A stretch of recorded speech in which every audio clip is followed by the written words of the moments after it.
दोस्तों बहुत बहुत स्वागत करता हूं आप सभी का। इस समय अम्बेडकरवादी और मनुवादियों में एक जंग सी छिड़ी हुई है। आप सभी को मालूम है कि मध्य प्रदेश के ग्वालियर हाई कोर्ट में बाबा साहेब की मूर्ति लगनी थी, लेकिन बाबा साहेब की मूर्ति अभी तक नहीं लग पाई है। इस बीच कुछ अम्बेडकरवादी ग्वालियर में अगर प्रेस कॉन्फ्रेंस करना चाह रहे हैं तो पुलिस, जो एमपी पुलिस है, उन्हें प्रेस कॉन्फ्रेंस भी नहीं करने दे रही है। तो अगर कोई प्रदर्शन नहीं कर पा रहा है, कोई प्रेस कॉन्फ्रेंस नहीं कर पा रहा है, कोई अपनी बात नहीं रख पा रहा है, इसका मतलब सीधा सा हुआ अभिव्यक्ति की स्वतंत्रता पर हमला।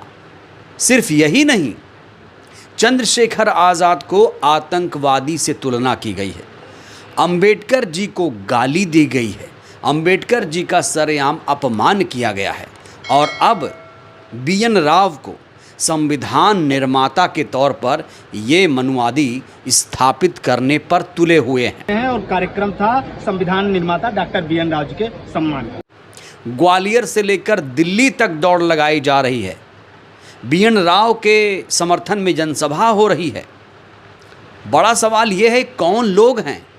दोस्तों आज इस वीडियो में मैं उनके चेहरे उजागर करने वाला हूं, लेकिन सबसे पहले आप इस वीडियो को देखिए। ये वीडियो हमारे पास मध्य प्रदेश से सामने आई है, जहां पर कहा जा रहा है कि बाबा साहेब की मूर्ति पर अंबेडकरवादी प्रेस कॉन्फ्रेंस करना चाह रहे थे, लेकिन पुलिस ने उनकी प्रेस कॉन्फ्रेंस रद्द करवा दी और उसके बाद इन्हें रोड पर, सड़क पर प्रेस कॉन्फ्रेंस करनी पड़ी। तो बड़ा सवाल ये है, क्या अब इनके बोलने की आज़ादी भी छीनी जा रही है? क्यों यहाँ पर संविधान का गला घोंटा जा रहा है? ये सबसे बड़ा सवाल है। हमारी बात रखने से कैसे मना कर सकते हो आप? बताइए मुझे आप। ये तो क्या आप हम हमारा भाई अधिकार से आप बात रखने का अधिकार छीन रहे हैं आप तो। ये तो दोस्तों बाबा साहेब का जितना अभी अपमान हो रहा है, उससे पहले आज़ाद भारत के इतिहास में इतना ज़्यादा अपमान कभी नहीं हुआ। आज़ादी को 75 वर्ष बीत गए, लेकिन अभी तक बाबा साहेब का इतना ज़्यादा अपमान कभी नहीं हुआ जितना डबल इंजन सरकार में हो रहा है। मध्य प्रदेश के ग्वालियर हाई कोर्ट में बाबा साहेब की मूर्ति क्यों नहीं लगने दी जा रही है? तो अब एक मनुवादियों का गैंग खुलकर सामने आ गया है, जो बाबा साहेब का तो विरोध कर ही रहा है। जो लोग बाबा साहेब का समर्थन कर रहे हैं, जो लोग बाबा साहेब को पूछते हैं, उन्हें ये लोग गाली भी दे रहे हैं। ये लोग संविधान को किस तरीके से तार तार कर रहे हैं, एक वीडियो मैं आपको दिखाने जा रहा हूँ दोस्तों, जिसमें एक स्वामी स्वरूपानंद नाम का व्यक्ति चंद्रशेखर आज़ाद की तुलना ओसामा बिन लादेन से कर रहा है। एक आतंकवादी से तुलना कर रहा है चंद्रशेखर आज़ाद की। चंद्रशेखर आज़ाद चुने हुए जनप्रतिनिधि हैं, सांसद हैं। क्या उनकी तुलना किसी आतंकवादी से हो सकती है? दोस्तों ये वीडियो मैं आपको पूरा तो नहीं दिखा पाऊंगा, लेकिन इसका एक अंश मैं आपको ज़रूर दिखाऊंगा कि किस तरीके से जो लोग BN राव को संविधान निर्माता के तौर पर स्थापित कर रहे हैं, वो लोग कैसे अम्बेडकरवादियों को अब गाली दे रहे हैं। सबसे पहले ये वीडियो देखिए, एक क्लिप मैं आपको दिखाना चाहता हूँ, देखिए ज़रा। भीम आर्मी को पालना बंद करिए। अगर भीम आर्मी को पालोगे तो जिस प्रकार से अमेरिका के लिए ओसामा बिन लादेन हुआ, वैसे ही भारत के लिए, वैसे ही भाजपा के लिए मैं विशेष रूप से बोल रहा हूं, ये जो भीम आर्मी में चंद्रशेखर रावण है, वो तुम्हारे लिए ओसामा बिन लादेन होंगे।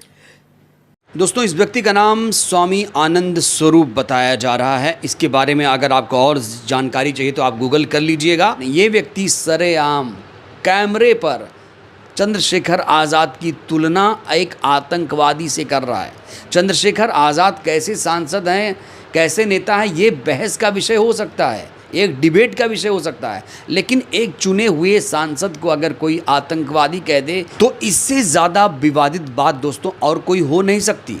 और जिस तरीके से आजकल बाबा साहेब का अपमान, संविधान का अपमान हो रहा है, और उसमें से 99.9% लोगों के खिलाफ कार्रवाई ही नहीं हो रही है। दोस्तों स्वामी आनंद स्वरूप अम्बेडकरवादियों के लिए क्या सोच रखता है, ये ट्वीट आप देखिए। इसने लिखा है, एक ज़रूरी बात, वो सारे दलित नीले आतंकवादियों को छोड़कर जो ईश्वर में विश्वास रखते हैं, उनके साथ हम सब पूरी ताकत के साथ खड़े हैं। आपका ये कहना है कि संविधान के निर्माता BN राव जी हैं?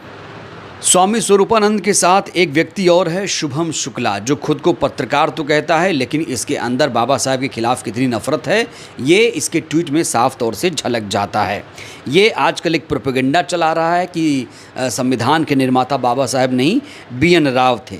शुक्ला ने इसको लेकर एक ट्वीट भी किया है। शुक्ला क्या राय रखता है बाबा साहब को लेकर, और ये वही शुक्ला है जिसने अपने कार्यक्रम में स्वामी आनंद स्वरूप को बुलाया और एक एजेंडे के तहत चंद्रशेखर आज़ाद के खिलाफ बयानबाजी करवाई और साथ ही साथ बाबा साहब का अपमान भी करवाया।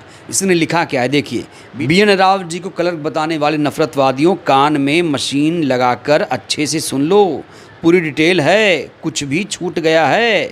जब अंबेडकर जी खुद चुनाव हार गए थे तब BN राव 1.5 लाख वोटों से चुनाव जीते थे। अगर ये वीडियो पूरे सोशल मीडिया में नहीं वायरल हुआ तो ये देश का दुर्भाग्य है।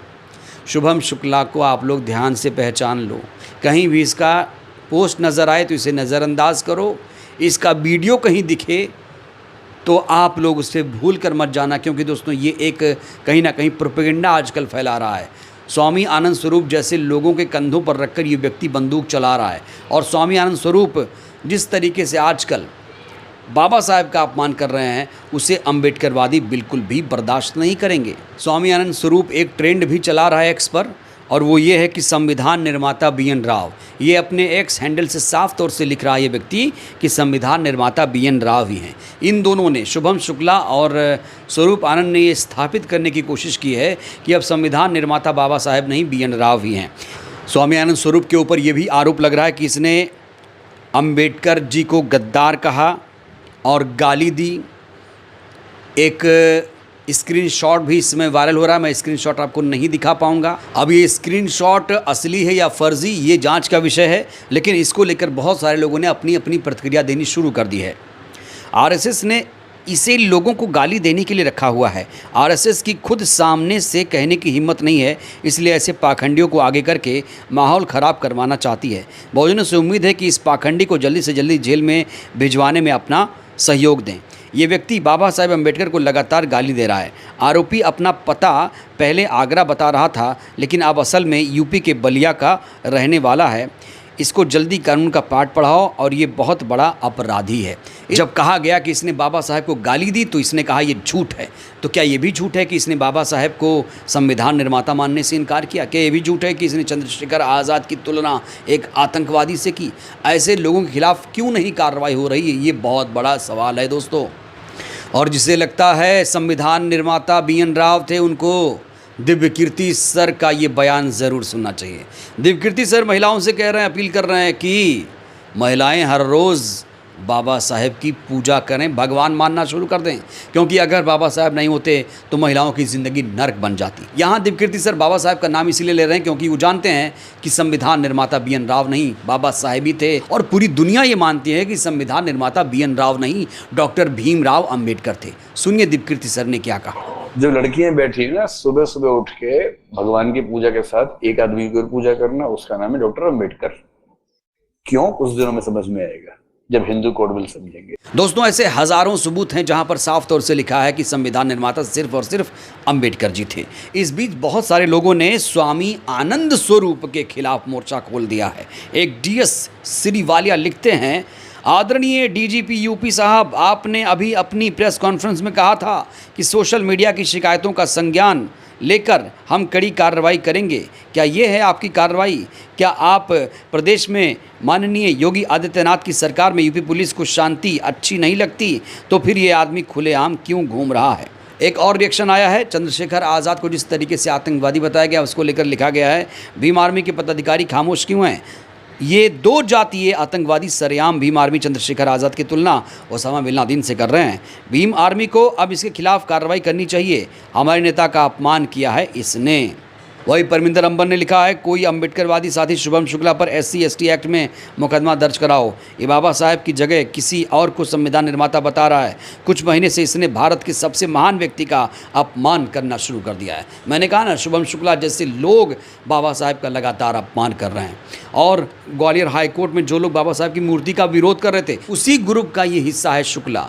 तो ऐसे मनुवादियों के खिलाफ क्या कार्रवाई होगी? जो लोग दिन रात नफरत उगल रहे हैं, जहर उगल रहे हैं, अम्बेडकरवादियों को नीला कबूतर बताते हैं, भीमटा बताते हैं, गाली देते हैं, अपमानजनक शब्दों का प्रयोग करते हैं, बाबा साहेब का अपमान करते हैं, इससे बड़ा सबूत और क्या होगा? तो अब बड़ा सवाल यही है, क्या मनुवादी अम्बेडकरवादी पर भारी पड़ गए? क्या इन मनुवादियों को सज़ा मिलेगी? दोस्तों, मुझे तो नहीं लगता कि इनके खिलाफ कोई कार्रवाई होगी, क्योंकि कहा जा रहा है ये सरकार के द्वारा ही कंट्रोल किए जा रहे हैं, सरकार ही ऐसा चाह रही है। सोचिए, अगर सरकार नहीं चाहती तो मध्य प्रदेश हाईकोर्ट में बाबा साहब की मूर्ति नहीं लग जाती, कोई बड़ी बात नहीं थी।